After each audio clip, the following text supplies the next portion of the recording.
Already Khan में से 500 लोग सीएम के, अगर सीएम और उसके हल्के से 500 लोग नहीं निकलते तो इसका मतलब है कि लोग उनको रिजेक्ट कर चुके हैं। और पहले भी लोगों ने उनको कभी वोट नहीं दिया, वो 2013 कलेक्शन हो, 2018 कलेक्शन हो या 2024 कलेक्शन हो, तो लेकिन इंसाफ को खुफिया हाथों के जरिए लेकर आए हैं। अस्सलाम वालेकुम नाज़रीन, से मौजूद हूँ डेरा इस्माइल खान में। आज बहुत ही ख़ास दिन है सियासत के हवाले से देखा जाए तो। पाकिस्तान पीपल पार्टी जो है आज के दिन जो है वजूद में आई थी। आज उसकी जो है 57 जो है सालगिरह जो है मनाई जा रही है। और मेरे साथ जो है डिस्ट्रिक्ट प्रेसिडेंट मौजूद हैं, से भी बात करते हैं। और देखा जाए तो डेरा इस्माइल खान में बहुत जल्दी जो है अपने कदम जमाए हैं। और पूरे पाकिस्तान में देखा जाए जिस तरह से पाकिस्तान पीपल पार्टी ने जो है अपनी खिदमत जो है सर अंजाम दी हैं। और इस हवाले से आज हम इनके पास आए हैं तो जानते हैं पार्टी के हवाले से और मुस्तकबिल के हवाले से जो इनका लाया महल है उनके हवाले से भी बातचीत करेंगे। तो सर बहुत शुक्रिया आपका, आपने हमें टाइम दिया। ये बताएं कि आज के दिन जो है पीपल पार्टी जो है वजूद में आई थी। आज 57 जो है सालगिरह मनाई जा रही है, तो उस हवाले से क्या पैगाम देना चाहेंगे? और ये बताएं कि अभी जिस तरह देखा जाए तो मौजूदा हालात में बहुत ज़्यादा जो है सियासत की वजह से मुल्क को नुकसान पहुँच रहा है, तो उस हवाले से भी बताएं कि आगे क्या देख रहे हैं। बिस्मिल्लाहिर्रहमानिर्रहीम। सबसे पहले तो मैं आपका और आपकी टीम का इंतहाई मशहूर हूँ कि आप कीमती टाइम में से टाइम निकाल के यहाँ तशरीफ लें। लेकिन आज 30 नवंबर है और पाकिस्तान पीपल्स पार्टी का आज 57 यौम तसीस है। आज के दिन ही शहीद जुल्फ़िकार अली भुट्टो ने अपने दोस्तों के साथ लाहौर में पाकिस्तान पीपल्स पार्टी की बुनियाद रखी।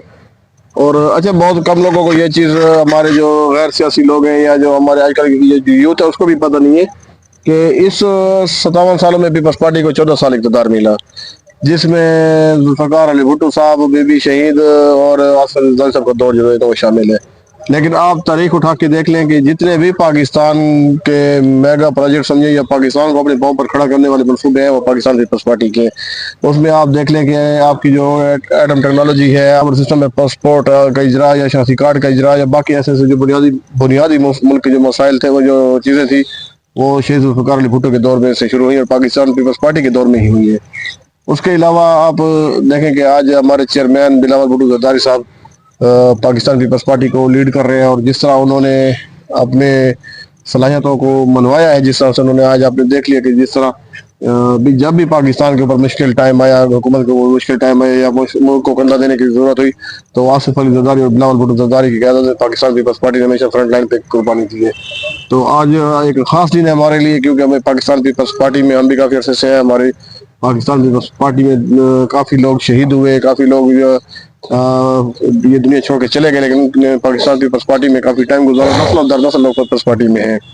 तो अब जो हालात हैं, एक तो हम जरा प्रोग्राम एक सादगी सिलसिले बनाने को मनाया जा रहा है कि पाड़ा चनार में जो वाक़या हुआ उसमें आपने देखा कि किस तरह लोग शहीद हुए और जिस तरह लोगों पर जुल्म हुआ, तो मुनासिब नहीं था कि उस प्रोग्राम को हम एक ख़ास तौर से मनाते हैं, इसलिए हमने इसको सादगी से मना रहे हैं।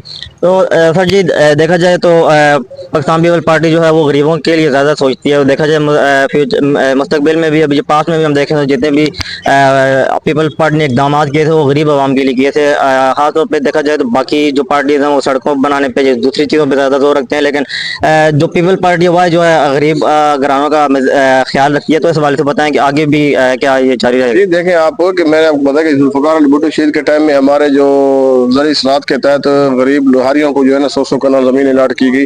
बोला कि 4 भाई दी तो उनको 400 कनाल, 2 भाई दी तो उनको 200 कनाल। इस तरह बड़े बड़े जगीरदारों से ज़मीनें जो है लेकर गरीब किसानों में और हारियों में तकसीम की गई। इसी तरह बेनज़ीर इनकम स्पोर्ट्स प्रोग्राम आया, आपने देख लिया। इस तरह बाहर मुल्कों में या अरब में जिस तरह हमारे जो है नौजवानों को रोज़गार के लिए भेजा गया, ये वो मनसूबे जो पाकिस्तान पीपल्स पार्टी ने किए। अभी मैं आपको बता रहा हूँ कि 14 साल में पीपल्स पार्टी का जो इक़्तिदार है 14 साल का है, और हमारी जो आज के पीके में जो हुकूमत है इनका तकरीबन 12 साल 11-12 साल हो गए इनके पीके में। इनसे एक सूबा हल नहीं हो सका और पाकिस्तान पीपल्स पार्टी ने एक जो कि पाकिस्तान उस समय अपने पाँव पे खड़ा नहीं होता, शनाख्ती कार्ड का इजरा नहीं था, पासपोर्ट का इजरा नहीं था। हमारे भी खान में यूनिवर्सिटी बनी, पासपोर्ट ऑफिस बने, हमारे एयरपोर्ट बने, हमारे चश्मा रेड बैंक कनाल बनी, अपलिफ्टिंग कनाल भी पाकिस्तान पीपल्स पार्टी क्रेडिट लेके आ रही है।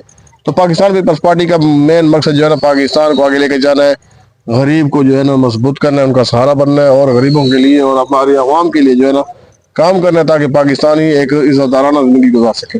تو یہ بتائیں کہ جس طرح ابھی الیکشن ہوئے تھے اس میں پی ٹی آئی کو بہت زیادہ جو ہے ووٹ مل گئی تھی، تو یہ بتائیں کہ ابھی کیا ڈیرے کی عوام بھی اب مایوس ہے کہ جن کو انہوں نے منتخب کیا وہی جو ہے ان پر جو ہے ظلم ڈال رہے ہیں، کوئی سمجھ نہیں آ رہی ہے، نہ کوئی کام ہو رہا ہے، نہ نوکریوں کا کوئی ادا پتہ ہے، تو اس والے سے بتائیں کہ ابھی عوام کو پتہ چل چکا ہے کہ ان کے خدمت گار اصل کون ہے؟ دیکھیں میں نہیں کہتا کہ تحریک انصاف کو کے پی کے میں یا ڈی خان میں ووٹ ملے، اگر ووٹ ملتا تو آپ نے دیکھا کہ کتنے لوگ ہیں ان کے ساتھ.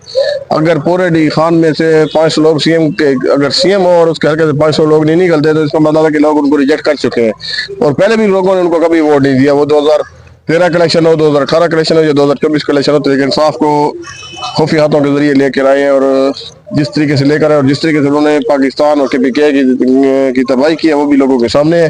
اور انشاءاللہ اب چند دن ہے، انشاءاللہ امید ہے کہ ایک سرپرائز ملے گا کہ پی کے میں بھی پاکستان پیپلز پارٹی کی طرف سے اور حکومت کی طرف سے، اور ایک بار پھر ہم اپنے جو شہر ہے جس میں امن و امان کی صورت حال یہ ہے کہ سی ایم کا علاقہ ہے، اور آپ دیکھیں گے آپ شام کے بعد سٹی سے باہر نہیں نکل سکتے، لوگ ناکے لگا کے ٹھہر جاتے ہیں، لوٹ مار ہے، دہشت گردی ہے، لوڈ شیڈنگ آپ کے سامنے ہے، بے روزگاری آپ کے سامنے ہے، باقی جو مسئلے مسائل ہیں، نہ امن ہے نہ سکون ہے. تو اس وزیر اعلیٰ کا میں کہتا ہوں کہ وزیر اعلیٰ کو اخلاقی طور پہ چاہیے تھا کہ وہ استعفیٰ دے دیتی. اچھا، جنرل سیکرٹری عابد الرحمان میرے سے موجود ہیں. سر یہ بتائیے گا کہ ابھی جو موجودہ حالات ہیں اس میں بتائیے گا کہ ایک پیپل پارٹی جو ہے واحد ایسی جو کہ ابھی ان حالات سے جو ہے عوام کو نکال سکتی ہے، یہ دل دل میں پھنس چکے ہیں. روزانہ جو ہے ہم دیکھتے ہیں ڈی چوک پہ جو ہے اسلام آباد ایسا سٹی ہے جہاں پہ ویکینڈ میں جو ہے لوگ گھومنا پسند کرتے ہیں، لیکن ویکینڈ میں وہاں پہ کنٹینر لگے ہوتے ہیں. تو ایسی صورتحال سے ایک پیپلز پارٹی ہی ہے جو کہ عوام کو دل دل سے نکال سکتی ہے. جی بالکل. ابھی ہمارے ڈسٹرکٹ پریزیڈنٹ ملک فرحان صاحب نے بہت آپ کو تفصیل میں ڈیٹیل میں بتایا کہ پاکستان پیپلز پارٹی نے اس ملک کے لیے کیا کیا، اس کی خدمات کیا ہے. آپ الحمدللہ آپ دیکھ لیں کہ شہید ذوالفقار علی بھٹو نے اس ملک کے لیے، آپ کو پتہ ہے کہ بالکل اس ملک کا آئین نہیں تھا. کانسٹیٹیوشن جو ہے، کوئی بھی ملک جو ہے وہ کانسٹیٹیوشن کے بغیر نہیں چل سکتا.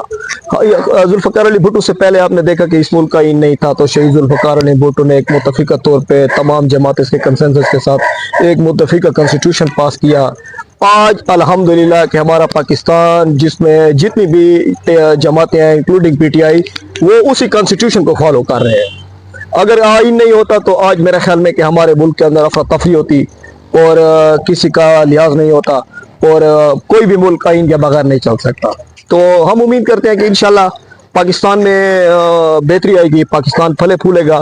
انشاءاللہ ہمارے چیئرمین بلاول بھٹو زرداری صاحب ایک نوجوان قیادت ہے، اور ماشاءاللہ ایک بڑی اچھی تربیت، والدہ سے ایک اچھی تربیت لے کے پالیٹکس میں، اور ہمیں بالکل یقین ہے کہ انشاءاللہ پاکستان پیپلز پارٹی پھلے پھولے گی اور پورے پاکستان میں، اور انشاءاللہ پرومس میں بھی انشاءاللہ پاکستان پیپلز پارٹی اپنا اچھا کردار کرے گی. چلیے، thank you so much for your time. Pakistan people party زندہ باد. پاکستان پیپل پارٹی زندہ باد.